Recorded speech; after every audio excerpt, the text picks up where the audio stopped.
In this video, we're asked to solve a system of three equations, and the three equations are given before us. Now, one of the things that I want to mention is that if you haven't dealt with two equations, two unknowns in elimination or substitution methods, I would go ahead and go back and relearn those, because all we're going to do is extend that knowledge. If you already have dealt with those, we're simply going to eliminate one of the variables, and then we're going to end up having a system of two equations, two unknowns, and so it's going to look like something exactly like you've already done. I have color-coded these for purpose. The reason is, if you don't have good secretarial skills, then you're going to get messed up because you're going to make mistakes and you're not going to be able to see them.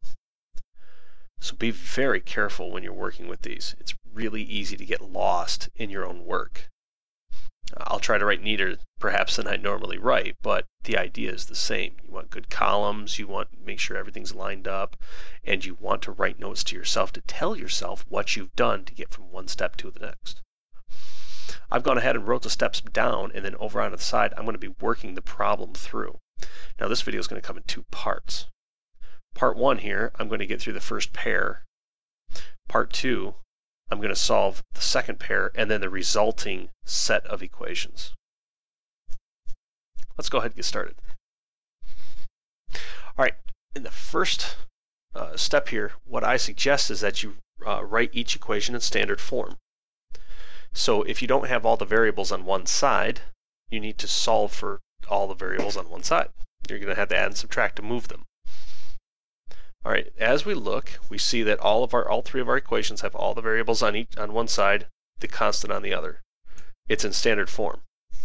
If you don't remember what standard form looks like, it looks like ax plus by, and in 3 dimensions, plus cz equals d, where a, b, c, d are all real numbers. A, b, c, and d are real numbers. Now, step 2, I don't really pummel people with standard form too much, especially not quite at this level. But standard form says it should all be in alphabetical order. I'm going to just simply reiterate that, because most students, as I talk to them, remember the standard form is all the variables being on one side and all the numbers on the other. They forget that they have to be in alphabetical order. So this is step 2. Are they in alphabetical order? Are all the x's with the x's in the same column, the y's with the y's, and the z's with the z's? And more importantly, does it go in the order of x, y, z? If you're dealing in 4, w, x, y, z. When you present your answer will be in ordered triple or ordered quadtuple or ordered n-tuple. And so it's going to assume in the ordered triple format, x, y, z, that is in alphabetical order. That's why we need it. That's why it's so important. R's, in this case, are, and so we just give it a little check mark. If not, just rewrite them. And that's it. Number 3, choose the variable to eliminate. Okay, now, this is one of the things that always scared me about math. 2 things scared me about math, if you've never seen any of my videos. The first is, as soon as it says choose, I'm scared, because that means I've got to know a little something to make a good choice. The second thing is, it is easy to see that. As soon as you see that, it's probably not easy to see that. And so I read a book where Einstein did this. It is easy to see that, this blah, blah, blah, blah, blah. I'm like, yeah, if you're Einstein, oh, wait, you are. I didn't see it. So you have to be careful about who your audience is. In this choice for the variable to eliminate, we want to choose one that is easy to manipulate. I look for ones that have 1s as coefficients. And so I'm going to pay very close attention to this y here and this z. I notice that both have a 1 coefficient or -1. The sign doesn't matter. It's the value of it. The sign matters in that if you look at the y's, I have 2 negatives. The negative is not the oddball sign. The 1 is not the oddball sign. In the z, that's also the oddball sign. I never have to multiply by a negative to eliminate z's.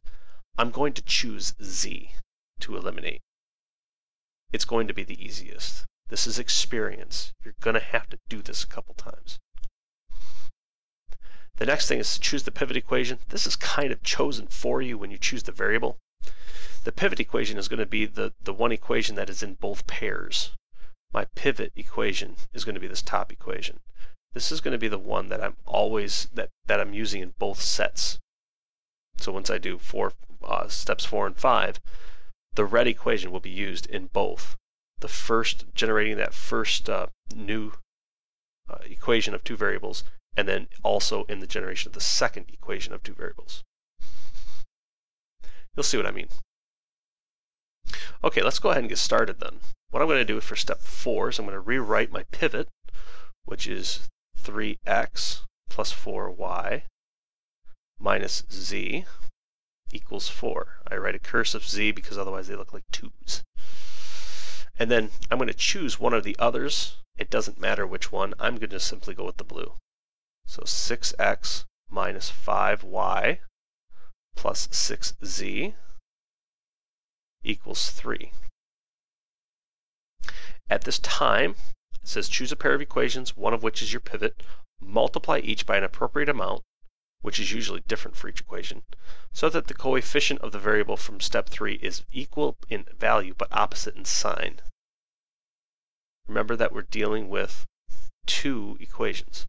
Now, this one has the blue one has a 6 as its coefficient. My signs are already opposite, positive and negative for z. But I need 6 z's on the top, and so I'm going to multiply the whole top equation by 6. And what I'm going to do is I'm going to go ahead and separate these by a white line here, and I'm going to simply distribute this 6. Be careful that you distribute it to each of the 4 terms. So this is going to be 18x plus 4y. See, I already screwed it up. You got to be careful. 6 times 3 is 18. 6 times 4 is 24y. 6 times a negative 1 is a negative 6z. 6 times 4 is 24. Then we rewrite the blue underneath it.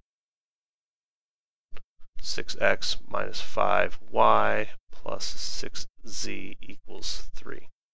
So there's our two equations. Now step 5, add the two equations, thus eliminating the variable from step 3. So we are going to, and yellow and blue make purple, or I'm sorry, red and blue make purple for all of you art people out there. For the other, I apologize, orange does not show up very well. And so yellow and red are not going to make orange in this case. They're going to make like light blue or green, but only for today. So we have 18 plus 6x. So 18x plus 6x is 24x, and you can see why we want to keep our columns aligned now. It's going to make it easier. 24y plus negative 5y gives us a positive 19y. And here's the kicker. Negative 6z plus 6z is 0z. And 24 plus 3 is 27. Now 0 times z, no matter what z is, it's real. That's what we're dealing with in these. So since we're restricting ourselves, this whole term is 0. And so we have left 24x plus 19y equals 27. And now, if I'm dealing with this in a single color, like pencil, these two equations up here, I would have labeled these from the get-go. I'm going to go up and do that now. I would have labeled this one 1. The blue I would have labeled 2. And the yellow I would have labeled 3. Now, as I do this, I do it a little differently, but the effect is the same. When I come down here, I'm combining. I multiplied number 1, and so let me write this in light blue here so you see that it's actually in one color. I multiplied equation 1 by 6, and I added it to equation 2, and my result was equation A. This is to keep them separate. I don't want to give it a number, really, unless it's up to you. I don't give them numbers, I give them letters. it's easier. So here's equation A. In the light blue here, this tells me how I got there. It's that secretarial work that I'm talking about.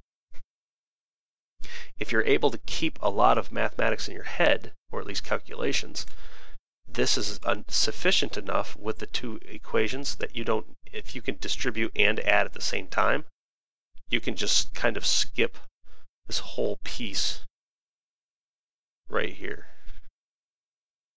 You don't need it, but I'm going to use it. All right, this concludes the first half of the video. We're going to take this equation A with two variables. We're going to make an equation B using equation 1 and equation 3. And we're going to multiply that, and I'll show you how to do that in the next one. The result of that is going to be a system of two equations that we have to solve, and I'm going to combine those probably with elimination and substitution. I don't like to run just one style, but elimination seems to be good, at least on the onset.